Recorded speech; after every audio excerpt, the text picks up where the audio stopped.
చూడండి ఇక్కడ నేను పింక్ మెరూన్ కలర్ మందారం అండి. ఇది మెరూన్ కలర్ మందారం ఇలా నీళ్ళలో పెట్టాను. బెస్ట్ టిప్ అండి. చూడండి ఇలాగా వేర్లు వస్తున్నాయి, ఇప్పుడిప్పుడే చిగుళ్ళు కూడా వస్తున్నాయి. ఇది కానీ ఇంకా మట్టిలో పెట్టామంటే చాలా బాగా బతుకుతుందండి.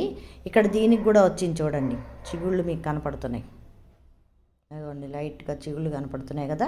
ఇలాగ నీళ్ళల్లో పెడితే మనకి ఇలా వేర్లు చూడండి ఇక్కడ క్లియర్గా వచ్చింది. వేళ్ళు వచ్చేసి కొమ్మలు తెచ్చాను. మంచి కుంకుమ కలర్ మందారం అండి. ఇది చాలా బాగా వస్తుంది. This is the best tip to propagate mandara plant అండి. కుంకుమ కలర్ మందార ఇది మా నెల్లూరులో ఉండేదండి. మీకు పూలు పూసాక చక్కగా చూపిస్తాను. మా అమ్మ వాళ్ళు మాకు తల్లో పెట్టేవాళ్ళు అనమాట. మా అమ్మే గుర్తొస్తుంది నాకు.